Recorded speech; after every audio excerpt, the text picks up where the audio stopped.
Mr. Yoshiki Takeuchi, Deputy Secretary General OECD. Takeuchi Yoshiki sama, ご登壇ください. Tepuk tangan untuk Bapak Yoshiki Takeuchi.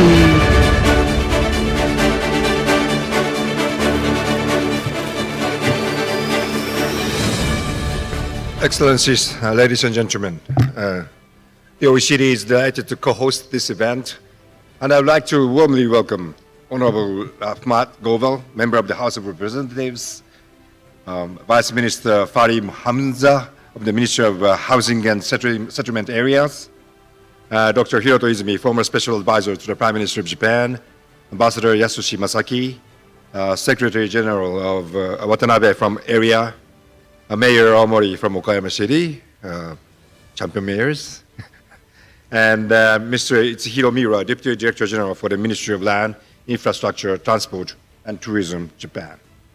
And of course, to all of you who's attending today's policy seminar. I am representing the OECD, which is an organization for economic cooperation and development that works with over 100 countries worldwide to help shape better policies for better lives. The OECD's 38 member countries and key partners, Brazil, China, India, Indonesia, and South Africa, represents about 80% of the world trade and investment. And since 2006, the OECD has made significant efforts to strengthen its global impact and has welcomed 8 new members. We are now discussing accession with 8 more countries, including our first 2 Southeast Asia partners, Indonesia and Thailand. When it comes to Indonesia, we are proud to have been working with Indonesia for more than a decade, including through our OECD Southeast Asia Regional Program, which has paved the way for Indonesia's accession. And we were delighted to support Indonesia's G20 presidency, which had a strong focus on urban issues, by producing a policy toolkit to mobilize funding and financing for inclusive and quality infrastructure investment in regions and cities.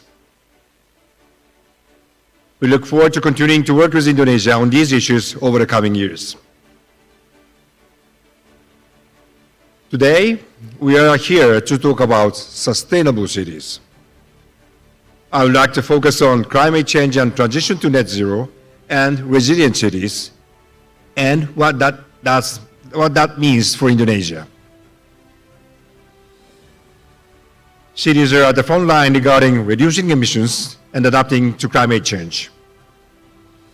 Half of the global population now lives in cities, including 59% of Indonesians.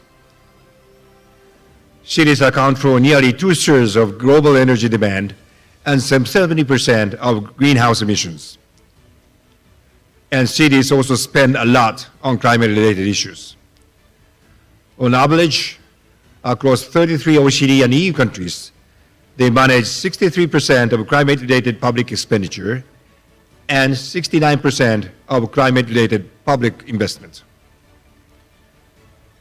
Cities are also the main players in housing, transport, waste, water, energy, and land use. And that is especially true in Indonesia, one of the most decentralized countries in the world. But Indonesia's cities are facing significant challenges in climate action. As you can see in the chart to the right, greenhouse emission from large cities in Indonesia has been growing steadily for decades and were more than 3 times higher in 2022 than in 1970. At the same time, rapid development, high population densities, and complex environment, social, and economic systems make Indonesia's cities particularly vulnerable to the effects of climate-related hazards, such as extreme heat, unpredictable weather, and more frequent and severe flooding events. But we can change course. 90% of urban emissions can be cut with existing technologies. And many city governments are already leading the way. In 23 OECD countries, at least in one city or region has already set a net zero or carbon neutrality target that is more ambitious than the target set by their national government. And every city is responding to a unique set of climate mitigation and adaptation challenges and needs the proper support from the national governments to deliver place-based solutions tailored to local needs.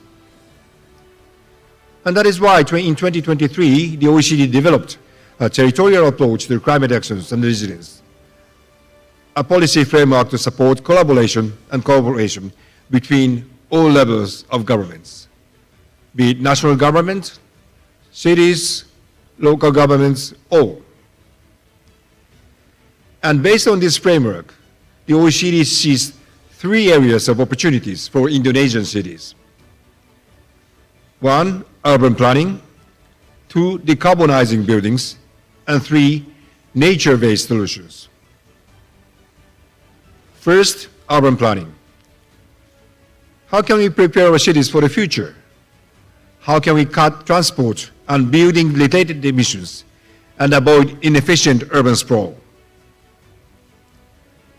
The answer is we should realize an urban development that goes upwards, not outwards.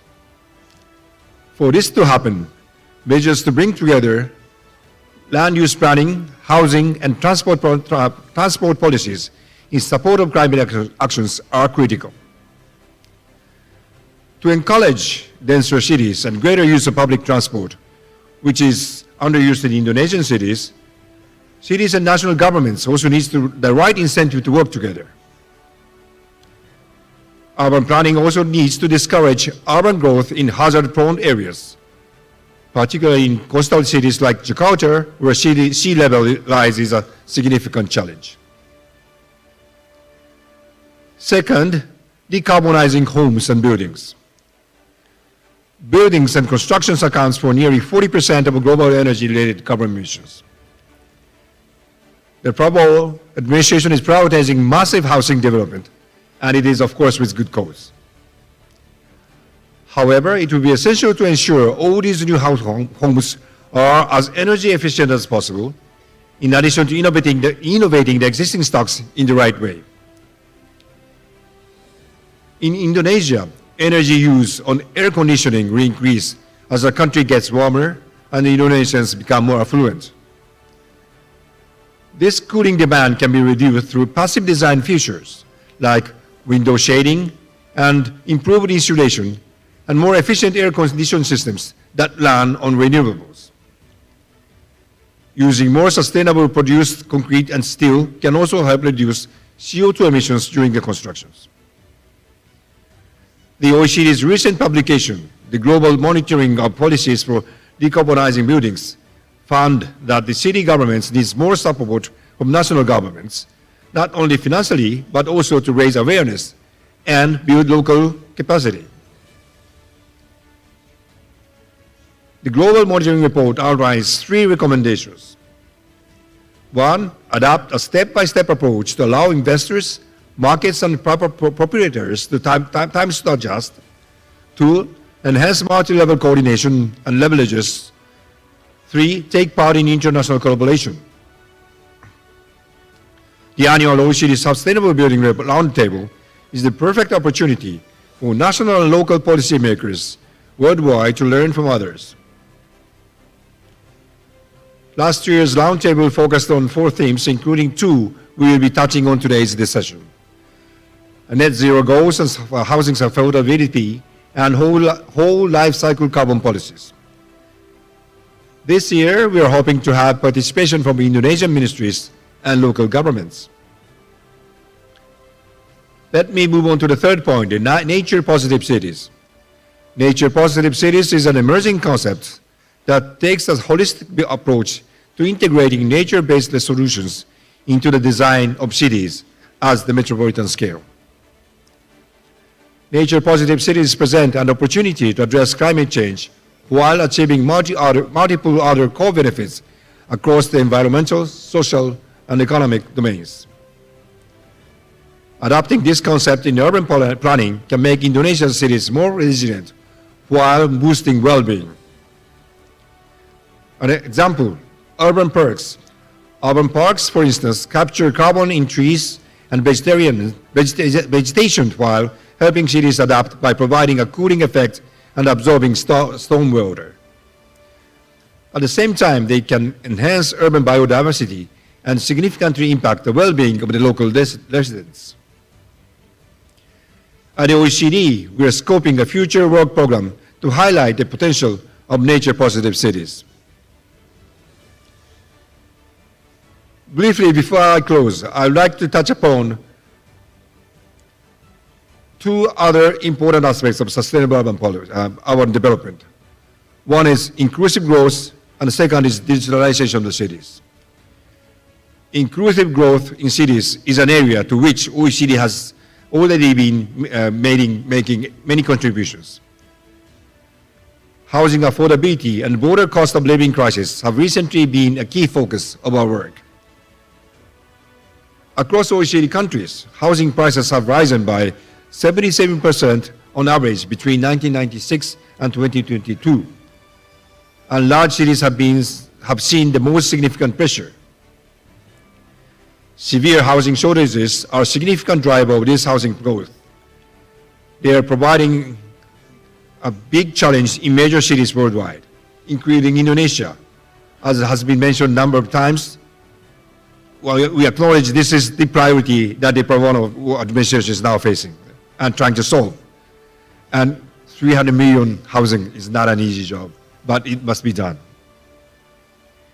The OECD has convened a global coalition of more than 60 champion mayors working together to promote inclusive urban growth and address challenges like the housing crisis. We have already been joined by 11 mayors from Asian cities, including Mayor Omori of Okayama City in Japan, who I'm delighted to see here with us today. The OECD supports these city leaders to monitor inequality, living standards, and broader well-being, and share experiences to design policy packages promoting equity and growth. We are also supporting national and subnational governments to accelerate city digitalization. Digitalization and smart city solutions can help accelerate the net zero transition while enhancing the inclusive growth. In Indonesia, the digital technologies have great potential strength in public transport by linking routes and services and designing ticketing systems that allow riders to transition seamlessly between providers. And I was told there has been a big success. We will be following with great interest efforts to continue to scale up this technology within Jakarta and to the cities around Indonesia.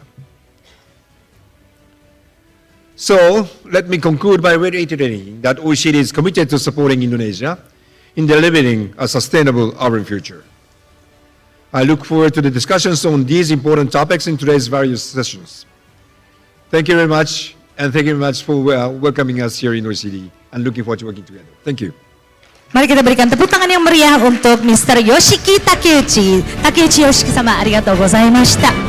Selanjutnya, mari kita sambut speech dari Mr. Fahri Hamzah, Vice Minister, Ministry of Housing and Settlement Areas. Kepada Bapak Fahri Hamzah, kami mohon kesediaannya untuk dapat naik ke atas panggung. Mohon berikan tepuk tangan yang meriah untuk Bapak Fahri Hamzah.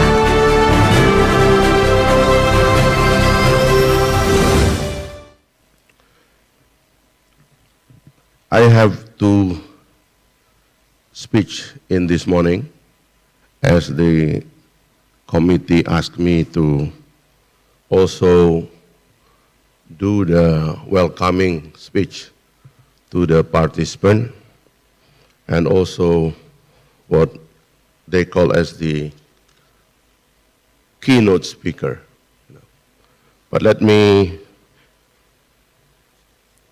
express my gratitude for the presence of some very important figure in this meeting, Mr. Masaki Yasushi, Mr. Yoshiki Takeuchi, Mr. Isuhiro Miura, Mr. Tetsuya Watanabe, Mr. Masao Omori, Mr. Akira Ichikawa, and also Mr. Dodi, that represented by staff ahli, and also Pak Rahmat Gobel, my very important friends, former Speaker of the House of Representatives. And also I want to express my gratitude to the speakers and moderators, Mr. Takeshi Miyamori, Dr. Hiroto Izumi, Dr. Norihisa Shima, Mr. Tadashi Matsumoto, and also some speakers and moderates from Indonesia, Bapak Muhammad Ali Barawi, Pak Aji Pamungkas, Pak Endra S. Atmawijaya, Pak Muhammad Nur Fajri Al-Fatah, Ibu Meli Budiastuti, Dr. Fauzia Zen, Bapak Mukti Handayani, Ignes Kamalawarta, Wardahnia. I also would like to express our deepest gratitude to the arrangement of this event, which is the result of joint collaboration of the Ministry of Housing and Settlement with the Building Center of Japan, Japan International Association for Urban Development, Building and Housing, Economic Research Institute for ASEAN and East Asia, and also the most important organization for the economic cooperation and development. We warmly welcome all the distinguished guests and seminar participants from Japan. Welcome to Indonesia. I heard that the structure of this seminar will be seminar on policy, titled Sustainable Housing, Building and Cities in Indonesia, will be held today. And tomorrow we will have another seminar, a business seminar and exhibition featuring participation from Japan tomorrow. And the objective of the seminar is to aim to support the Indonesian government effort in addressing housing and urban development issues. It also emphasized the Japanese government contribution to formulating and implementing Indonesia's sustainable urban development policies in both the public and private sectors from an international perspective. I hope this event serves a productive forum for providing strategic insight to the government of Indonesia. We hope that the ideas, insight, and recommendation shared during this seminar will contribute to the formulation and policies that prioritize sustainability, resilience to climate change, and environmentally conscious. By fostering collaboration among all stakeholders, we are optimistic of achieving sustainable development in housing, building, and cities, contributing to a better future of Indonesia. That is the first speech. And now I'm going to the second speech. And I would like to explain my second speech in Bahasa, since I see majority rule, Indonesian more than the Englishmen and the Japanese. Ladies and gentlemen, I want to, maybe this is my first forum, I openly speak, this is my first forum to openly speak about what is happening with our housing sector and settlements.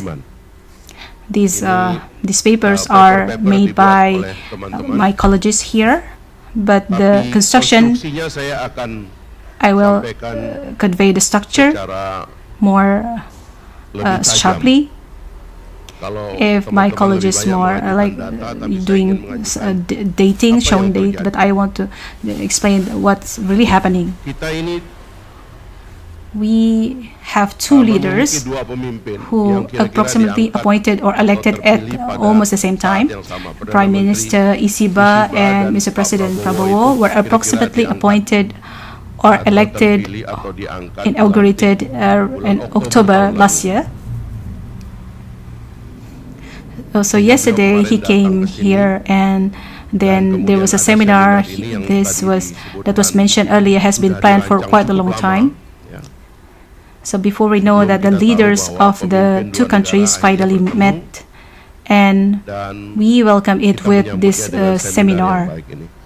wonderful seminar. Saya merasa I feel ini this is a momentum very yang important sangat penting momentum bagi for Indonesia and Japan to really untuk have a betul-betul memiliki more platform concrete kerjasama platform yang for cooperation lebih konkret in the di bidang housing sector, perumahan, ya, bangunan, buildings, settlement, dan berbagai and various sektor yang sectors that kira-kira approximately still have to masih harus be dihadapi, faced, especially by terutama oleh the masyarakat Indonesia. citizens of Indonesia, Indonesian people. Residents of Bapak Indonesia. Presiden Mr. President Prabowo, Prabowo everywhere, termasuk including in berpidato di APEC, he di gave a speech in G20. He made beliau and membuat pengakuan he admitted bahwa that Indonesia still has, masih there are banyak still orang many miskin. poor people in Indonesia. The Angka-angka general figure umum stated menyebutkan that bahwa poverty in kemiskinan di Indonesia is Indonesia itu approximately kira-kira 10%. 10% tadi, 10%. And Mr. Rahmat juga also have menyampaikan. mentioned these numbers. 10% of the 290 290 million Indonesian people, that means approximately 29 million. 29 juta. And if we divide it Dan kalau by kita bagi 5 lima or atau 4.7 sebagaimana as the family component or atau index keluarga family in Indonesia terdiri consists dari of 4.7 or 5 atau 5 people. orang. Then the number Maka of jumlah rumah poor tangga households miskin in di Indonesia Indonesia itu that we yang kita call sebut sebagai absolute miskin poverty is absolut itu approximately kira-kira 6 6 million.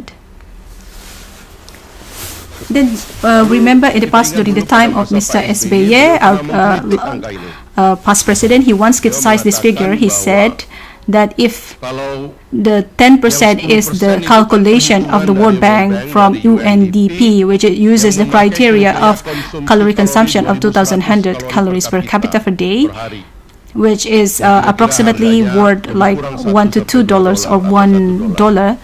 That is 10%. But is it true that people only eat calories every day? They do not need anything else?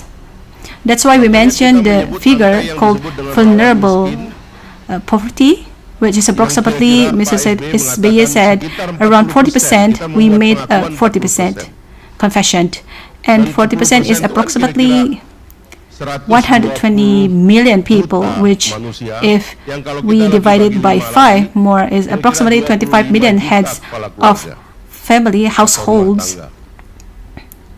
Then the number 6 and the number 25 are approximately sources for other institutions such as the Central Bureau of Statistics, then several ministries including the Ministry of Social Affairs.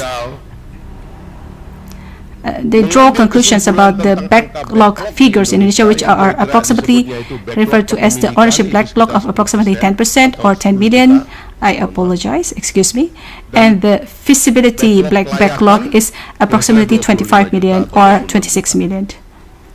This is the housing market that is currently available in Indonesia, which we can call a market, but in the perspective of Mr. Prabowo, I just conveyed to Your Excellency, the Ambassador, and our guests from universities. And earlier I said this, we have a president whose the economic stances are quite different from our previous presidents. Mr. Prabowo came from a cooperative family of the the small medium enterprises activists from Mr. Margono to Professor Sumitro, and he himself and his family are fighters for the people's economy, which we know as the Pancasila now we know as Pancasila economy. There's a possibility that the state will involve in the economy will increase. That's what it appeared at the beginning when the president discussed and formed a task force called the Housing Task Force. After he was announced as elected president last year, he formed a housing task force that asked his younger brother, Mr. Hasim, to directly lead the housing task force. And in the early stages, we discussed for months to formulate what the design of the housing and settlement policy would be in the future. Indeed, when we debated the name of the ministry, the World Bank proposed that the name should be the Ministry of Housing and Urban Development, as previously mentioned, urban development. But then we came to the conclusion of forming a ministry called the Ministry of Housing and Settlement, because we wanted to address more firmly the problem of housing and settlement, especially the future of urban areas, which in statistics will later be shown in the data. Your data. There's also that every day that the number of urban residents in Indonesia is increasing, reaching 66.7%, if I'm not mistaken. What is the policy? Mr. Prabowo in his campaign mentioned what Mr. Rahmat mentioned earlier, 3 million. 1 million in villages, 1 million on the coastal area, 1 million in the urban area, in the cities. And then because of that, the Ministry of Housing and Settlement was born, which previously was only one of Director General in the Ministry of Public Works, Public Works Ministry. Now it becomes one Director General that we are currently preparing structure. Approximately there will be 4 Director Generals. Yes, approximately 10 echelon 1. It's a level of the work, the officer. Ladies and gentlemen, forming this new ministry certainly has many meanings besides carrying out the mission of the president, that who wants all Indonesian people to live in decent homes and have homes. And there are many effects from the presence of this new ministry. And in my opinion, this is also the right moment for this discussion, because for the first time, this new ministry in the housing sector will really become a department like before. There was a combination, the name of the ministry, Kim Bangwil, then the Ministry of State for Housing. But this is a minister that wants to be as big and as strong as the Ministry of the Public Work, which is its parent. That is the meaning of the presence of this new ministry. Because of that, then we continue to elaborate what is our task, the real task, in the perspective of housing development in Indonesia in the future. Our task, if we identify, ladies and gentlemen, later there will be many functions of the new ministry called and stated, so the position of the ministry, but the main ones are 3 at this time. The first, that we want to ensure the availability of the land with all kinds of dynamics and issues in it that are important for us, is the construction of houses, because there was a big backlog, and that was in the past. We want Indonesians not to be like overflowing because they don't have home. We want to use the word, traditional word that from Mr. Rahmat is that he used the word nest. We are mammals. All of us, we need nests. It doesn't have to be human. The birds, cattle, they need nests. So Indonesian people have 10 million who doesn't have nests. So we need to solve this. So we need land, and land. That is the first. So in the second side of the seminar tomorrow, so many businessmen, I want to proclaim to you that we will be ready. We will be prepare the land for you, and we will not use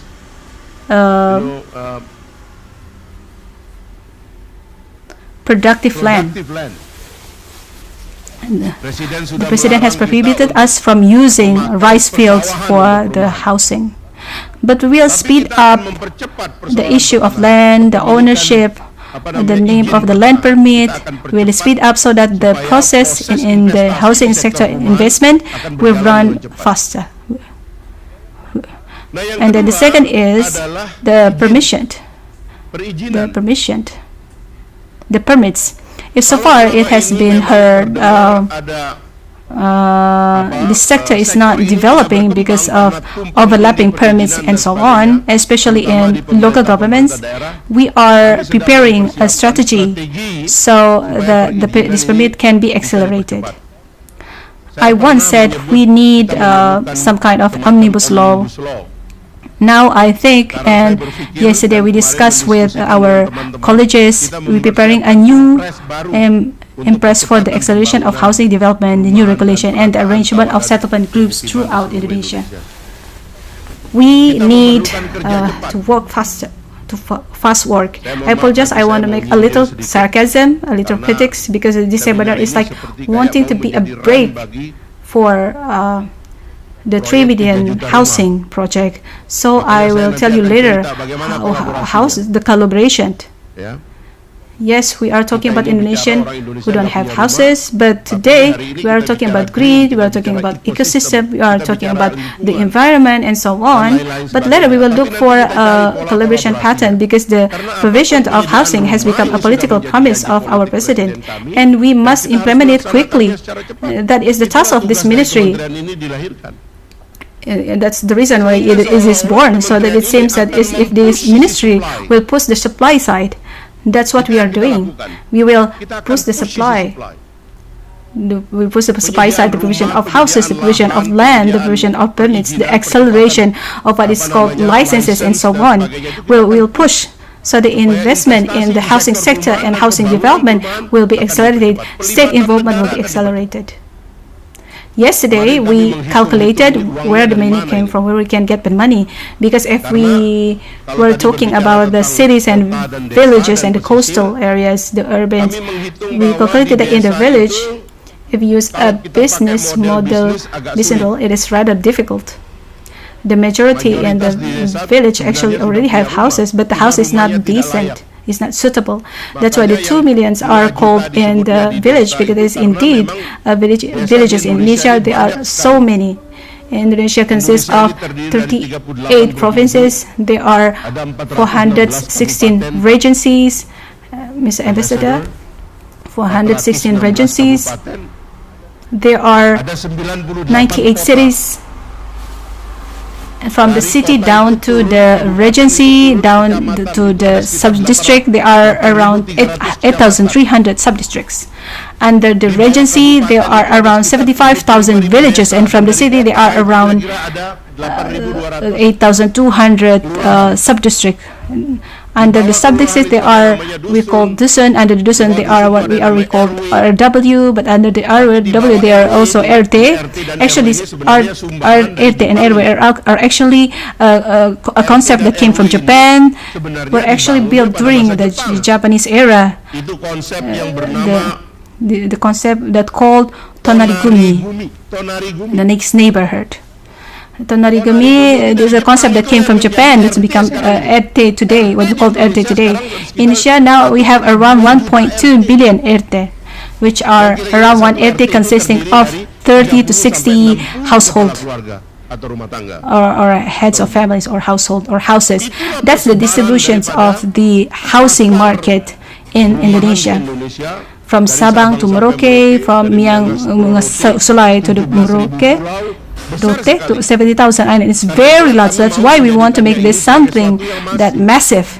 If you calculate it, it seems that the village is more heavy on the on the APBN, on the budget, country's budget. But in the city, the scheme can be included in the business scheme. Why? Because in the city, the land is few, and average people do not have house. They don't have a house in the city because of that. That's why slums. There are slums, riverbanks, coastal areas are worthy of being included in our business scheme. We are currently working together with universities several times. So letter OECD. I propose letter 1 of the collaboration with ITB, because we are discussing with ITB. There is a school of architecture and planning, town planning at ITB. They create a system on how to convert the slum areas into modern cities without evicting. Because if we start by evicting, the hassle, it will be hassle. The issue will not be resolved. Never be resolved. Approximately these two markets or these two areas, we approach in that way. The APBN, the budget will be much flowing to the village, and the city there will be a business scheme, many business schemes. So we mentioned the figure of 3 million. Apparently, there's a lot of interest. Qatar yesterday, we have signed 1 million units. And the next day, I met with an official from the Qatar Prime Minister's office, mentioned an additional commitment of 5 million units. Previously, we went to the Emirates.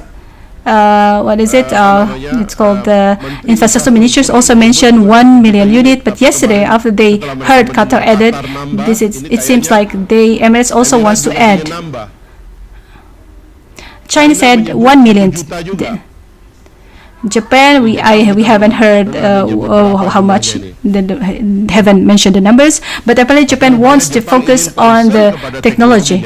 Therefore, I think I agree with the topic of this seminar. I have criticism toward the government in the past when building it is without the design, without ideas. Without big ideas, because this came from a demand, a very large demand from the communities, and finally the community, they built their own houses without any assistances. Yes, without any assistance. So yes, the quality of the houses and so on were built, we could say in Indonesian language, it was reckless. Yesterday we just checked. There was a project, what is it called, banking incentive, which I think need to be evaluated, because the majority of the development is on rice field, because rice fields are easy. Farmers also have no bargaining position. If their land, they are easy to sell their land. After being sold, they find a way so that they can build houses. The rice fields, the soil is so soft nutrition, so it's really soft. So if there's an earthquake, I once led a team to supervise the reconstructions of the earthquake in North Lombok. 7 Scala Richter, almost all of the houses were collapsed because the construction was not strong and not built on a firm, strong soil. So in my opinion, the green issue as the issue of this seminar become important because we also want what we build is for the long term. Earlier, Mr. Ahmad Gobe already mentioned, invited us to see a technology that has the ability to survive for at least 100 years at a reasonable price. Of course, Indonesia will be a very good market for housing that is environmentally oriented and to welcome the patterns and lifestyles of the new Indonesian society, especially the millennial generation. So we believe that the housing market in Indonesia will be very large. Today's seminar, I frankly hope that it will be held every year, Mr. Ambassador.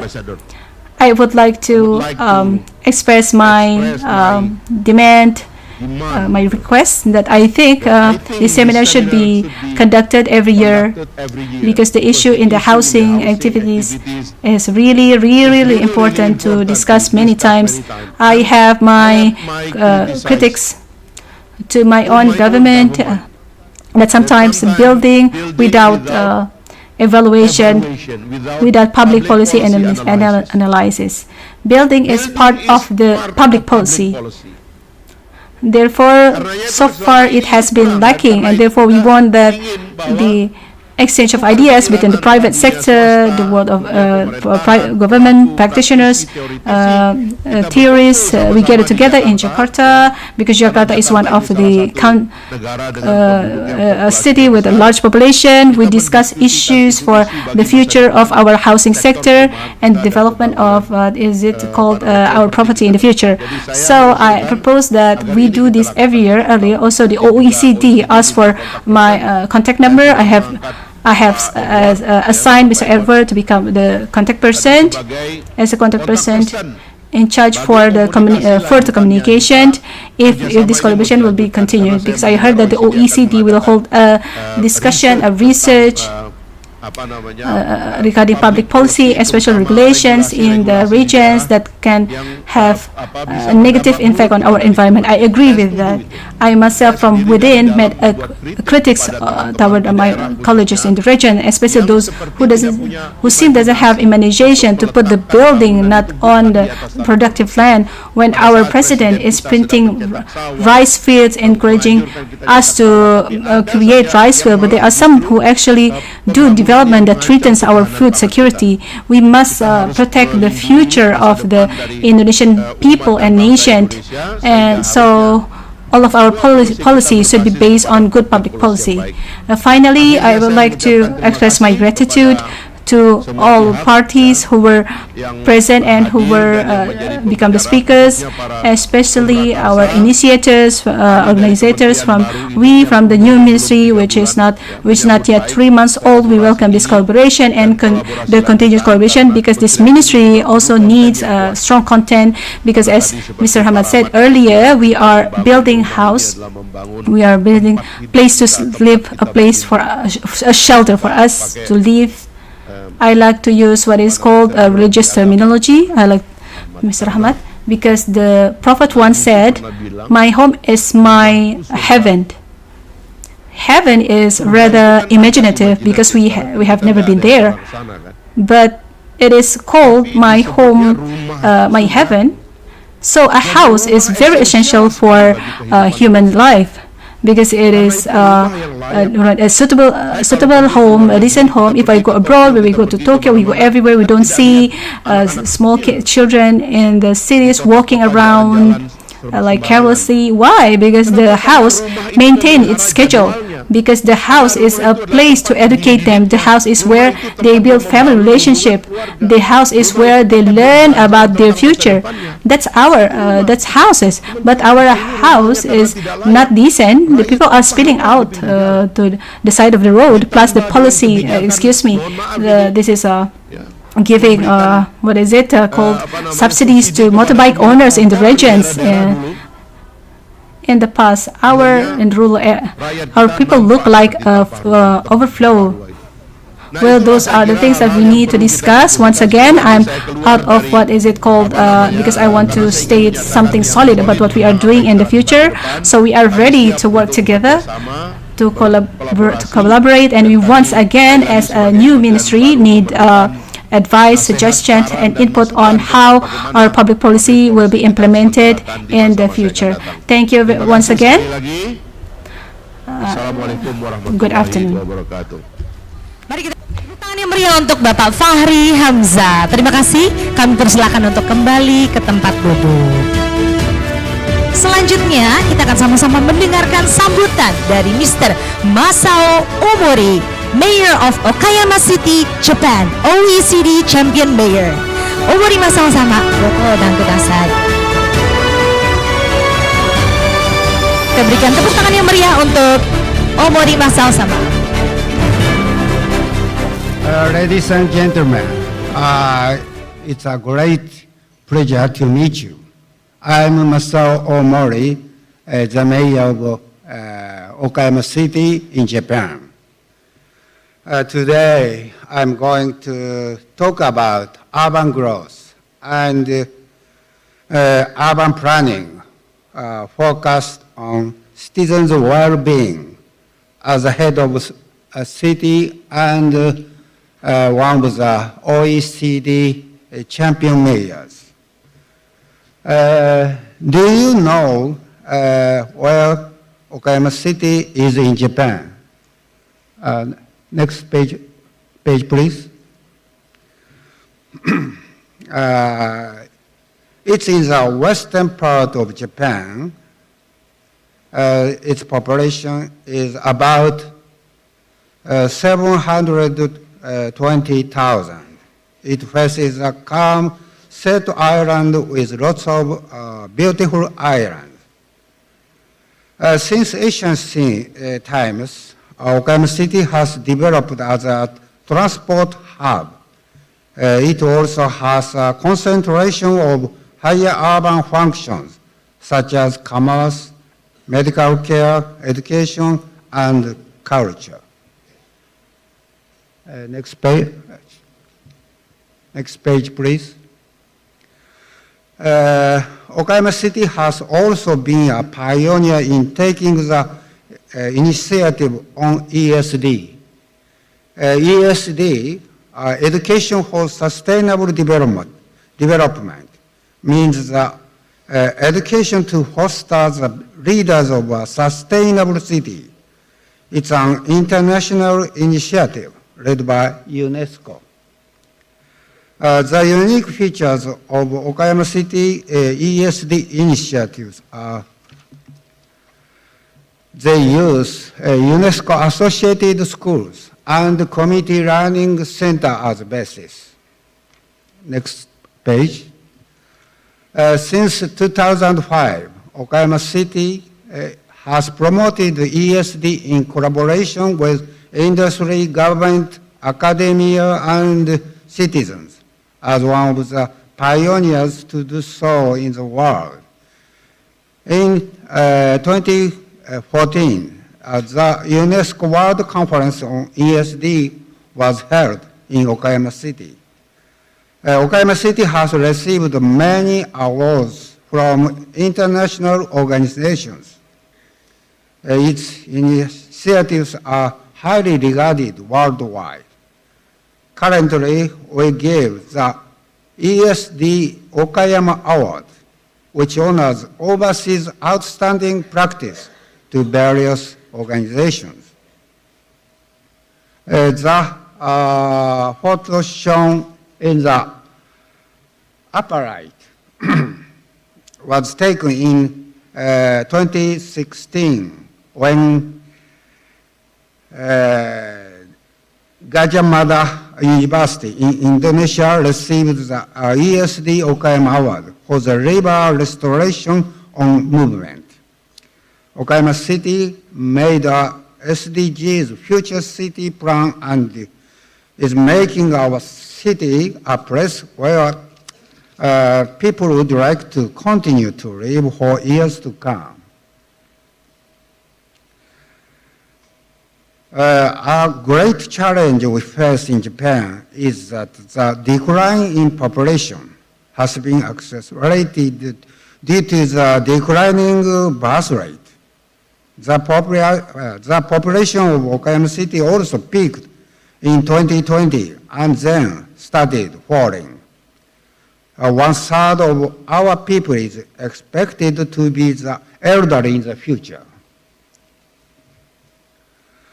12 years ago, when I assumed the position of mayor, city sprawl and motorization in Okayama City were in a serious situation. Over the past 40 years, the area of building sites has increased 2.1 times, but the population has increased only 30%. As a result, it became a low-density urban area. In the meantime, the number of people who travel by cars has doubled, and those who travel by public transportation, bicycles, and on foot has decreased by half. As a result, the number of people working in the center of Okayama City has decreased. That was reduced vitality such as decrease in retail sales and an increase in vacant stores and parking lots. Our mission, my mission, is to regain the city's vitality and evolve into a sustainable city. Therefore, we are promoting compact and network urban planning. The idea behind this concept is to form compact bases with a fair population density and connect them through public transportation. Specifically, we ensure a fair level of population density in regional hubs and along public transportation routes, which maintains the facilities for living service, such as shops and hospitals.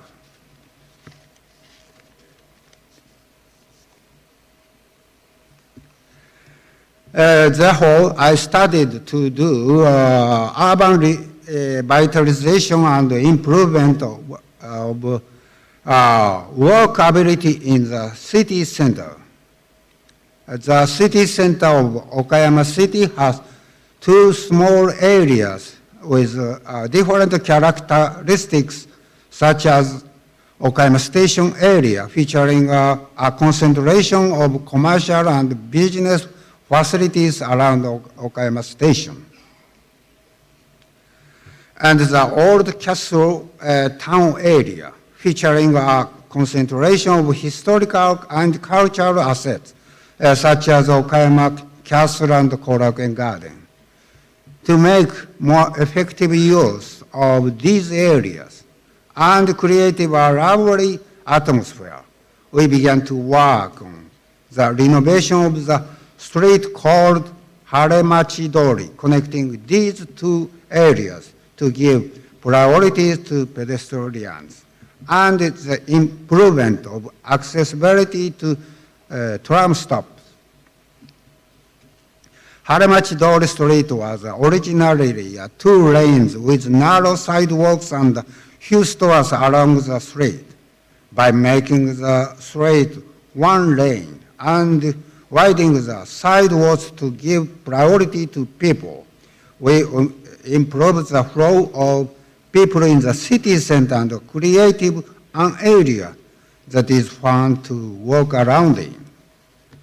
In addition, Shimoishi Park in the city center, which used to be barren, has been completed, covered with grass to provide a space where citizens can relax.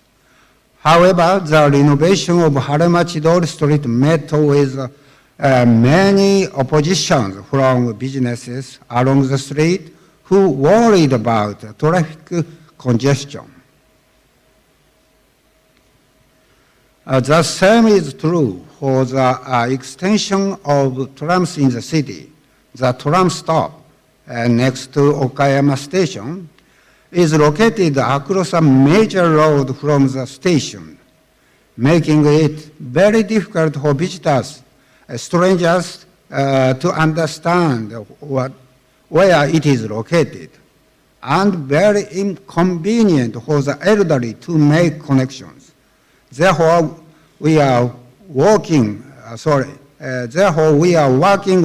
relocating the tram stop to the plaza in front of the station. In addition, we are planning to extend the tram line and make it circular. We also put the Performing Arts Theater Hare Noa at the eastern corner of the city center as a new base for promoting culture and arts in Okayama. The theater has been visited by many people from inside out and outside the city. There are many objections to this initiative as well by those who worry about traffic congestion. However, we have carefully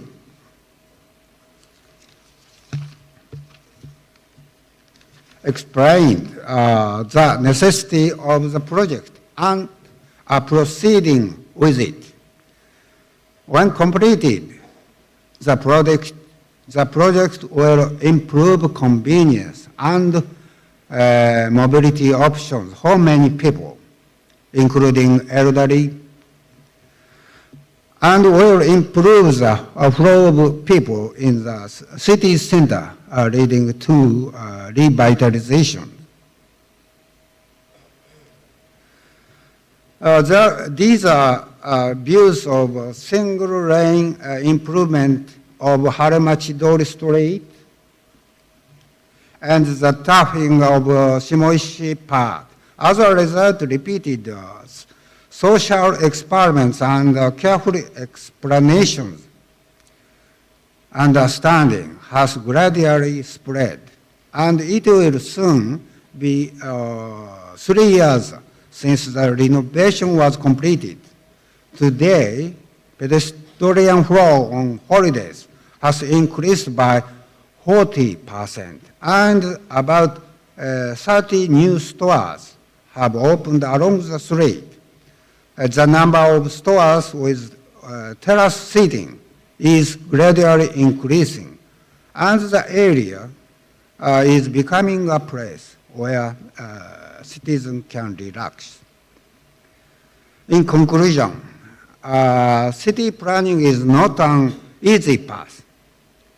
Everyone wants to make our city better for sure, but you try to do that, you will definitely get both yes and nice. What is important is to consider what is the public interest and what will enrich the lives of all citizens, and to make specific policies and actions with understanding that urban development may not be the best for everyone. It's easy to do something everyone agrees on. It's silly to do something everyone disagrees with. I prefer to do what 5 out of 10 people agree with and strive to increase the number of people who agree with it through careful explanations. I believe that this is politics, and I'm committed to working for the well-being of citizens of the city.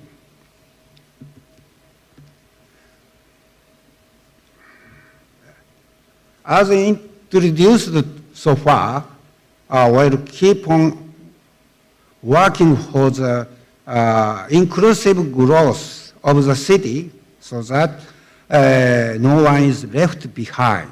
I hope that the content of today's presentation will be of some help to you in your future efforts in Indonesia. I would like to thank everyone who gave me this opportunity. Thank you very much for listening. Terima kasih. Mari berikan tepuk tangan yang meriah. Omorimasu sama arigatou gozaimashita.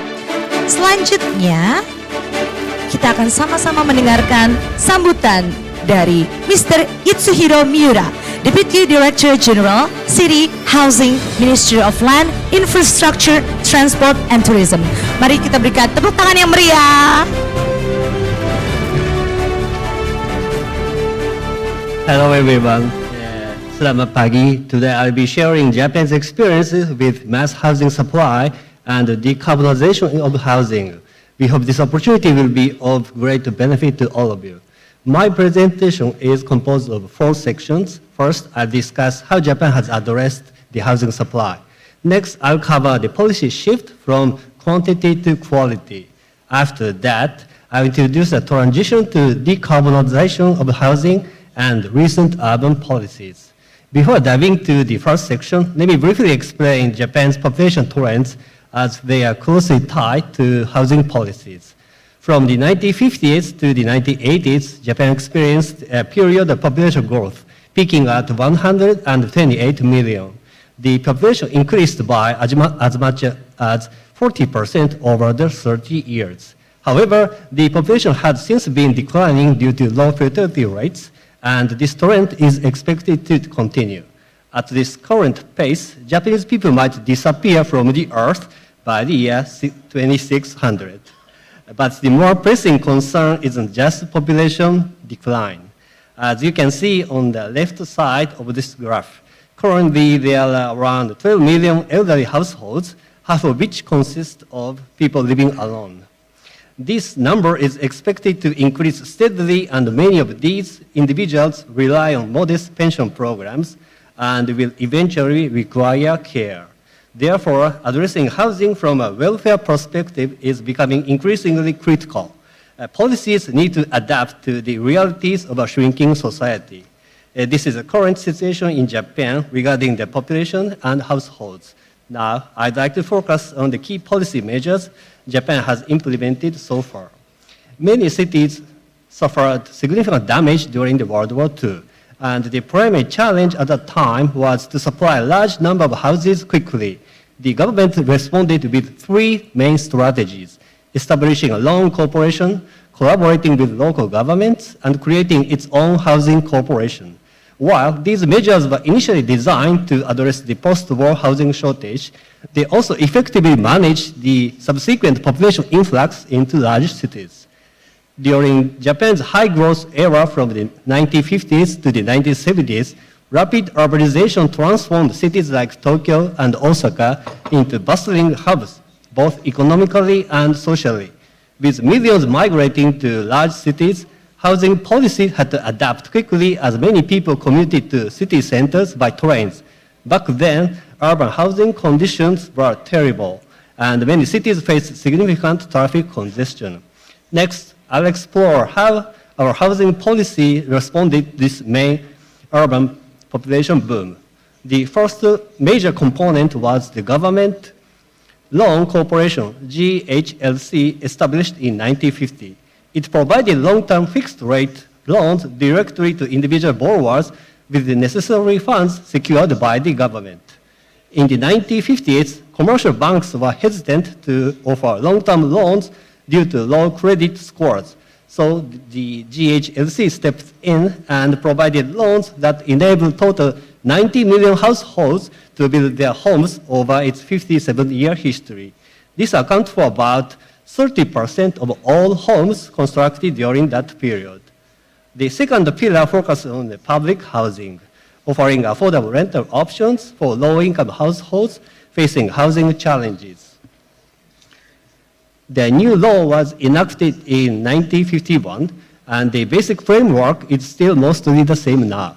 Local authorities such as prefectures and municipalities are primarily responsible for building and managing these projects for local residents.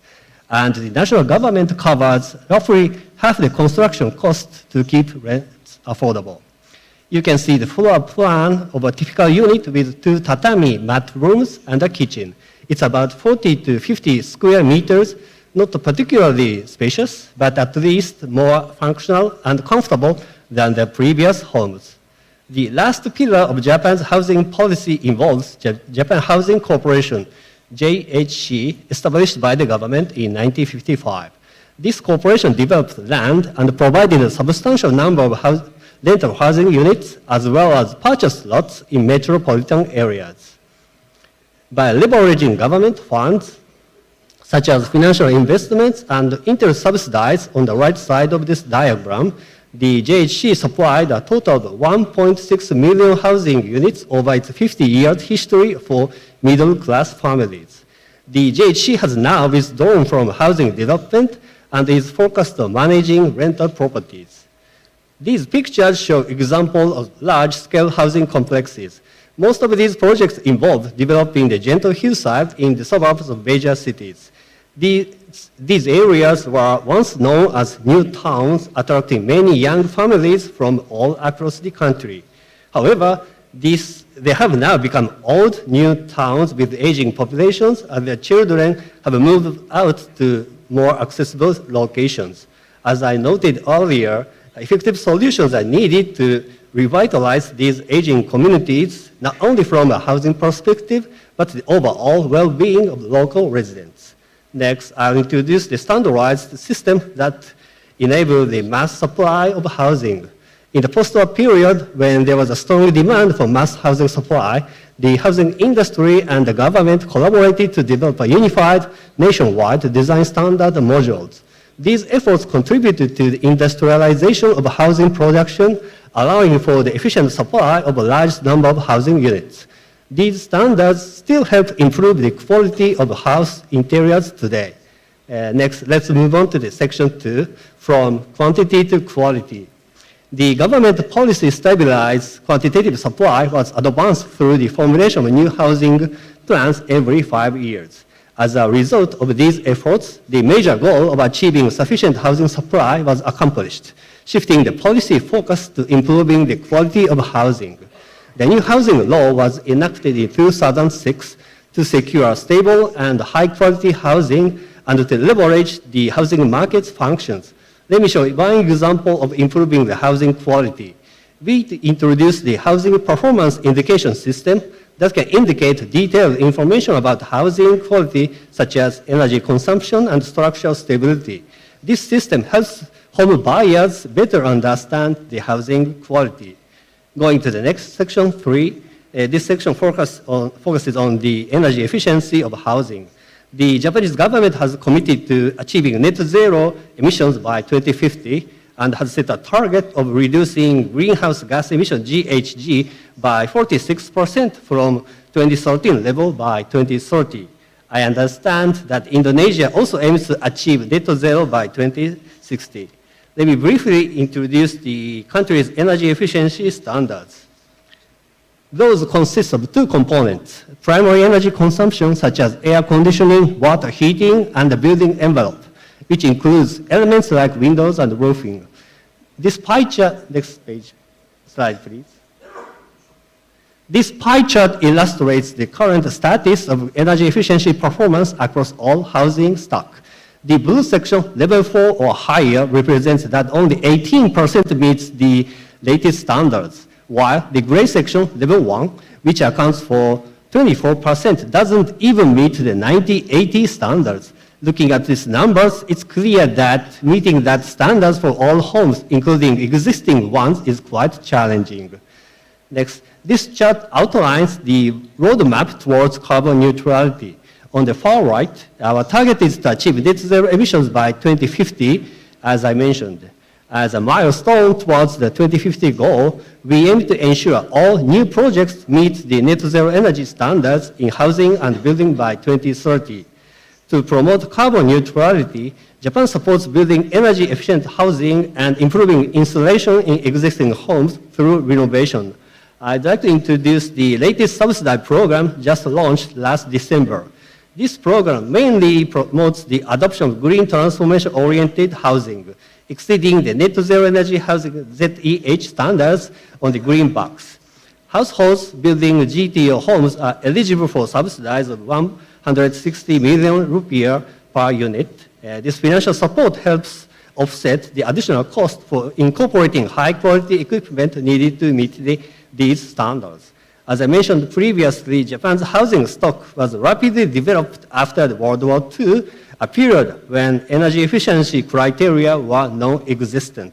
As a result, many homes still have poor insulation performance. To address this legacy issue, the new program on the yellow box also provides subsidies of up to 60 million rupiah per house to encourage homeowners to renovate older homes to improve the energy efficiency. Let me introduce another example of enhancing building quality. Building developers are now required to label their project energy-saving performance, indicating aspects like energy consumption, insulation, and use of renewable energy. This labeling system just started last year, and it is expected to help consumers better understand the building energy performance and raise environmental awareness. As well as promotion of energy-efficient operation, we encourage a concept of whole life carbon, WLC, which address CO2 emissions across the entire life cycle of a building, from construction to demolition. Japan's WLC effort was initiated by the private sector and is still being promoted through constructing the collaborative structure among industries, government, and academia. The core of the structure is a Zero Carbon Building Promotion Council in the middle of this chart. In this council, general policies such as the development of calculation tools and policies for CO2 intensity database are being discussed. To accelerate the implementation of the WLC approach and the development of the database, two major councils have been established last autumn. One is the EPD Promotion Council on the bottom left, made up of related manufacturers, ministries, and academia. Its purpose is to build the capabilities and share knowledge for developing a comprehensive CO2 intensity database. The other is the Interministerial Liaison Meeting organized by the Cabinet on the bottom right. This meeting aims to accelerate the discussions towards implementing WLC under the cooperation of related ministries overseeing building code and building materials. Through these efforts, we are going to develop roadmap for institutionalization by this April. This roadmap is expected to clearly demonstrate the government's commitment to various stakeholders. The Zero Carbon Council unveiled the Japan Carbon Assessment Tool, abbreviated as JCAT, which is a life cycle CO2 calculation tool specifically designed, accounted for Japanese building conditions. JCAT is available free of charge and expected to significantly advance the implementation of WLC approach. These are result screens of the WLC assessment by JCAT. When you enter the required values, the amount of CO2 emission is automatically calculated. While WLC is an important policy, there are many challenges such as establishing generic CO2 intensity database and formulating a legal system. We would like to work on these issues in cooperation with countries and international organizations that have similar concerns and advanced knowledge. Lastly, let's move on to the section for recent urban policies. Japan has been promoting compact and network initiative combined with district management and green infrastructure. We are collaborating with local governments to concentrate urban functions in strategic locations through land use and facility management. Also promote the use of public transportation and create a walkable space in city centers. Finally, I briefly touch on TOD, Transit-Oriented Development, which is a framework designed to address congestion issues in urban areas. It has played a key role in solving various challenges such as population concentration, traffic congestion, and even air pollution. Our TOD approach focuses on the development and management of rail networks. By developing areas along railways and around stations, the targeted areas can attract more residents and users, eventually leading to profitability. Reinvesting these profits enhance the value of local communities and expect to establish a virtuous cycle of growth. One example is the development of Nagareyama City, a suburb 20 kilometers from Tokyo. The city has now become nationally renowned as a family-friendly city. Along with opening the urban express line, the area around the station has been developed, expecting nearly 30,000 residents with a high-quality living environment, commercial facilities, and lush greenery. From our experience, it's been proven that achieving the best mix of urban planning and public transport can create comfortable and livable communities for residents. That concludes my presentation. I'd be happy if this presentation can offer some insights for your development. Thank you very much.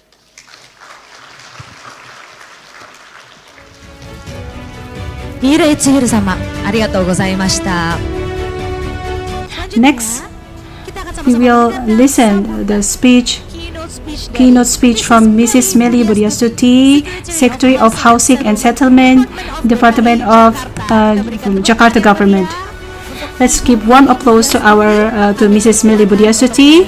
The stage is yours.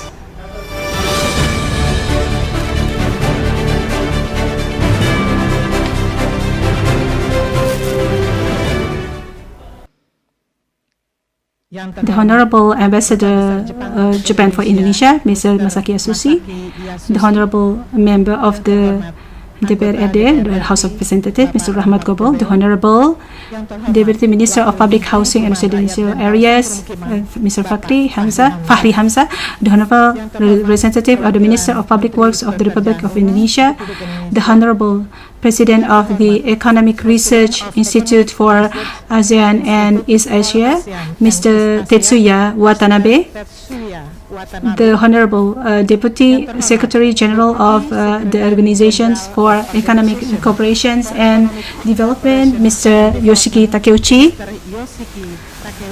the Honorable Deputy Director General for Housing and Urban Policy, Ministry of Land, Infrastructure and Transport of Japan, Mr. Itsuhiro Miura, and honorable ladies and gentlemen, seminar participants, and ladies and gentlemen, all attendees. I would like to apologize that the governor, Mr. Togustiapudi, because for one reason and another, he cannot attend. Therefore, he assigned me, Meribudi Asoti, as the Secretary of the Jakarta Public Housing and Residential Area Service to convey several things. Praise to God, Almighty God. Today we are given the opportunity and held to attend the policy seminar on the sustainable housing, building, and cities in Indonesia.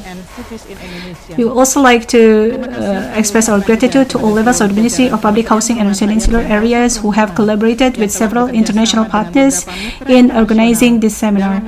Therefore, so that I can share my views regarding sustainable housing and urban development in the city of Jakarta.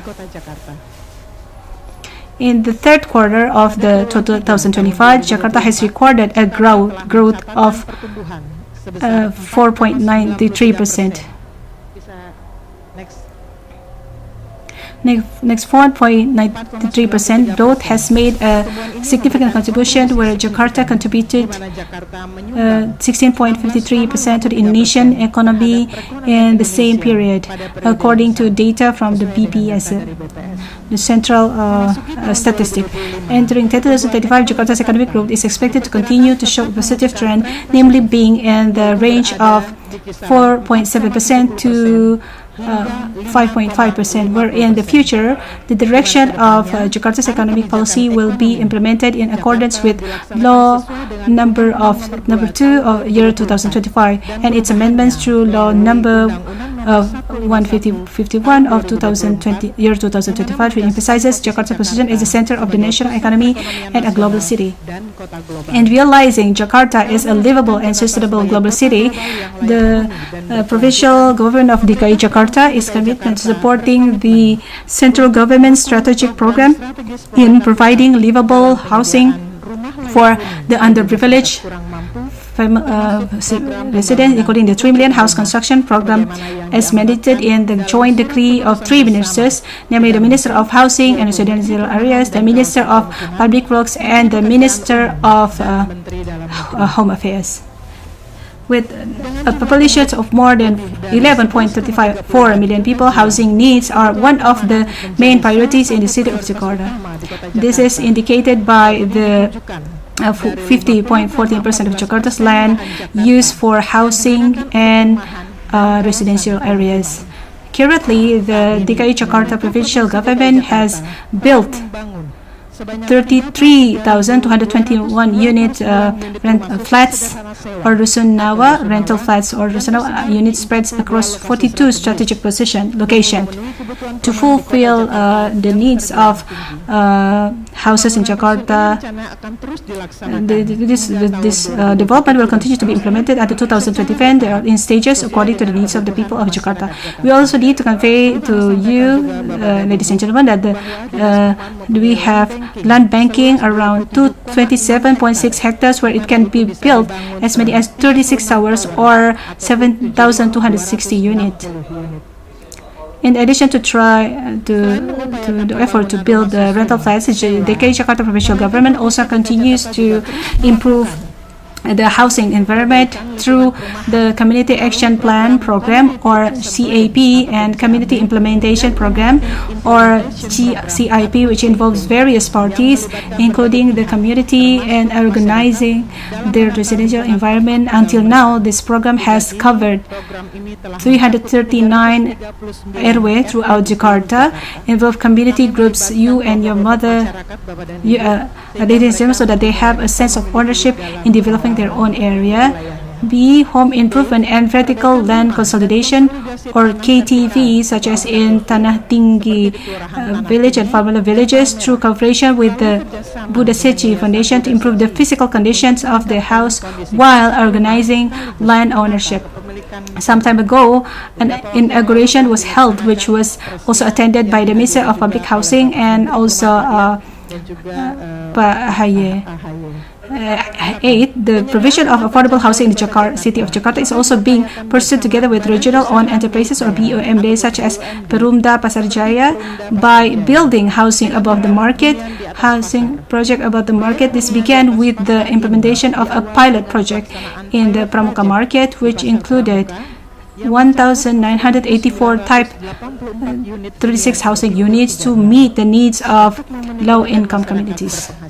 Development housing above the market will be continued in several locations, such as Pasar Minggu, Pasar Senen, Block 6, Cempaka Putih Market, Grogol Market, and Jelambar Baru Market. Hopefully, the concept of housing above the market can also be an effort to maximize the efficiency of urban land and empower local economic activities. In the future, the Jakarta government will continue to strive for synergy with various related parties to support the provision of housing that uses the concept of housing development based on TOD, or transit-oriented development, in order to achieve the target of net zero emission by 2050. On this occasion, I invite all elements of society to synergize in seeking decent housing and ensuring that its development can be realized properly, so that it can create a space that supports social interaction, economic activities, and community comfort. Congratulations on your participation in this seminar. I hope this seminar will be a forum to strengthen the synergy from various parties so as to produce strategic steps, innovative and applicable steps to meet the needs of decent and affordable housing in Indonesia and the city of Jakarta. May God, the Almighty God, give us His blessing to support improving the quality of life of the community and realizing Jakarta as a livable and sustainable city. That's all that we can. That's all from the, and I apologize from. Thank you very much. Good afternoon. Let's give a warm applause for Mrs. Meli Budiasuti. For Mrs. Budiasti, please return to your seat.